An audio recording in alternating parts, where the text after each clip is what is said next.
एक कुत्ता गली में मारा घूमता है, एक कुत्ता कार में घूमता है। वो प्रारब्ध, मनुष्य नहीं। मनुष्य में दो, भाग्य और कर्म, दोनों के लिए रखा गया है। अगर हमारा भाग्य जोरदार पड़ गया तो हमारे कर्म फेल हो जाएंगे, और कर्म जोरदार पड़ गया तो भाग्य को दबा देगा। ये फाइनल का मनुष्य जन्म है। इसमें ये केवल नहीं कि प्रारब्ध में जो लिखा है वही होगा, आगे कुछ हो नहीं सकता। फिर मनुष्य जन्म की दुर्लभता सिद्ध नहीं होती। मनुष्य जन्म की दुर्लभता शास्त्रों में गाई गई है, दुर्लभो मानुषो देहो। क्या दुर्लभता है? अब हमारे प्रारब्ध में लिखा है दुख ही भोगना है, लेकिन आपने निश्चय किया सत्संग सुन करके कि सर्व सामर्थ्यशाली भगवान और भगवान का नाम सब कुछ कर सकता है। अब सब कुछ बदल जाएगा, आपका प्रारब्ध बदल जाएगा, सब बदल जाएगा। जैसे मार्कंडे नाम के एक ऋषि थे, तो उनके पिताजी बहुत बड़े ज्योतिषाचार्य ब्रह्म ऋषि थे। तो जो ही वो पैदा हुए तो कुंडली बनाई, तो उसमें लिखा था 5 वर्ष की आयु। बड़े चिंतित हुए, क्योंकि बड़ी तपस्या के बाद ऐसा पुत्र हुआ और 5 वर्ष जिएगा। प्रारब्ध 5 वर्ष का था। तो उनका मनुष्य जन्म केवल प्रारब्ध के अधीन नहीं है, उपाय के भी अधीन है। कर्म का मतलब उपाय भी करें हम उसका। तो उन्होंने विचार किया कि इस प्रारब्ध को केवल भगवान या भगवान का कोई प्रेमी महात्मा ही बदल सकता है, दूसरा कोई नहीं। तो जैसे जैसे वो सयाने होते गए, एक एक दिन वो नोट करते हुए पिता है, जब वो थोड़ा सा 3-4 के बीच की अवस्था है, तो उनका बेटा मेरी एक बात माना करो, ये गंगा के किनारे जितने भी कोई ऋषि महात्मा संत दिखा, सबको साष्टांग प्रणाम करो। अब वो बालक थे, अब संतों को प्रणाम करने की उन्होंने, क्योंकि जानते थे कि संतों की कृपा दृष्टि पड़ जाए तो प्रारब्ध का नाश हो सकता है। अब गुप्त रूप से सनक सनंदन सनातन सनत कुमार भी विचरण ही करते रहते, तो मार्कंडी जी सबको प्रणाम करते थे। तो सब करुणा भरी, भगवान तुम पर दया करें। बच्चा जैसे कोई प्रणाम, आप सब प्रणाम करो तो उतना हृदय नहीं, लेकिन अगर छोटा बच्चा तो एकदम उसकी तरफ दृष्टि जाएगी, राधा राधा राधा राधा। एक छोटा बच्चा है, प्रणाम कर रहा है 3-3.5 वर्ष का, तो वो सब संत। और वो चुपचाप बैठ करके देखा करते थे उनके पिता कि किसी ऐसे महापुरुष का आगमन हो जो सृष्टि पर शासन करने की सामर्थ्य रखता हो, तभी प्रारब्ध बदल सकता है। छोटी मोटी तपस्या वाले से प्रारब्ध थोड़ी बढ़ता है। उन्होंने देखा ये चारों तो कुमार हैं, सनक सनंदन सनातन सनत कुमार, जो साष्टांग किया तो वो एकदम, वो भी 5 वर्ष की अवस्था में रहते हैं हर समय। उन्होंने कहा चिरंजीवी भव। बस वो खड़े हो गए, बोले महाराज ये अभागा चिरंजीवी लायक नहीं है, इसके प्रारब्ध में 5 वर्ष की आयु लिखी और चौथा भी पूर्ण होने जा रहा है, कुछ समय का जीवन है। सनकादि ने कहा जो चिरंजीवी भव तो चिरंजीवी भव। हमने उसका भाग्य देख के थोड़ी बोला, उसका आचरण देख के बोला। एक छोटा बालक संतों के चरणों में लेट रहा है, ये चिरंजीवी लायक ही है। बोले महाराज अब भाग्य देख के दे, 5 वर्ष की आयु, अब कैसे?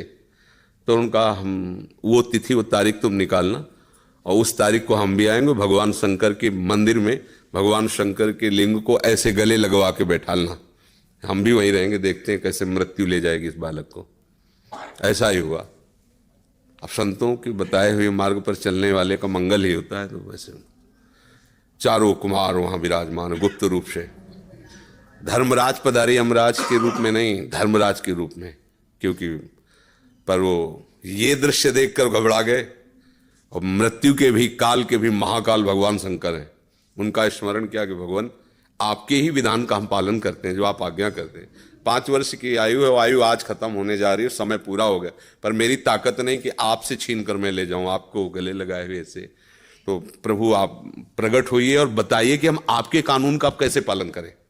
अगर हम अभद्रता करते हैं तो आपकी मर्यादा जाती है, और अगर मैं अपने आपके कानून का पालन नहीं करते तो धर्म का नाश होता है। तो भगवान शंकर प्रकट हुए और उन्होंने कहा कि तुम्हें कोई परेशानी की बात नहीं, 5 वर्ष की आयु है ना, मेरी आयु के 5 वर्ष इसको जोड़ लीजिए।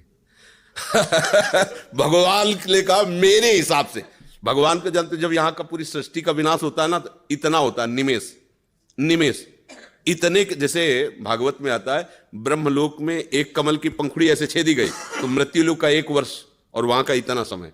तो भगवान का निमेष और ब्रह्मा की पूरी की आयु व्यतीत हो गई। आज भी अविनाशी हैं मार्कंडे ऋषि, आज भी विराजमान है। क्या हुआ? क्रियमाण ने जोर कर दिया, प्रारब्ध का नाश हो गया। जो प्रारब्ध 5 वर्ष का था वो अविनाशी हो गया, वो अमोघ हो गया। तो हम केवल पशुवत प्रारब्ध भोगने नहीं आए हैं, हम नए प्रारब्ध की रचना भी करने आए हैं। अब वो जो आध्यात्मिक शक्ति से युक्त नहीं है, केवल वो लौकिक बल से चाहेगा तो प्रारब्ध मिटिया मेट कर देगा, और आध्यात्मिक शक्ति प्रारब्ध को मिटिया मेट कर देगा। ये रहस्य है। जो भगवान का आश्रय लेकर भावी मेट सके त्रिपुरारी, भगवान का आश्रय ले लो तो जो कुअंक भाल के हैं वो मिट जाएंगे। हमारा प्रारब्ध इतना जोर, जैसे प्रारब्ध है किडनी फेल, ये पूर्व प्रारब्ध है। मां के गर्भ से इस रोग की रचना हुई, जान तो पाए 35 वर्ष की अवस्था में, 20 वर्ष बाबा जी बनने के बाद।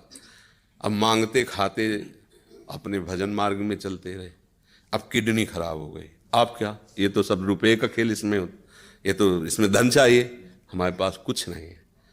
अब हम जिनके आश्रित थे उन्होंने खेल बदला, ये सब व्यवस्था कर दी। ये हमारे प्रारब्ध में नहीं था, प्रारब्ध में तो दुर्गति थी, दोनों किडनी फेल हैं, लेकिन आश्रय जिनका लिए उन्होंने चैप्टर बदल दिया। अब देखो किडनी खराब, 2 बजे से दिनचर्या चल रही, 2 बजे रात से। ये किडनी वाले पेशेंट की दिनचर्या होती है क्या 2 बजे रात से? तो ये है इनके चरणों का बल, और ये हमारा बल।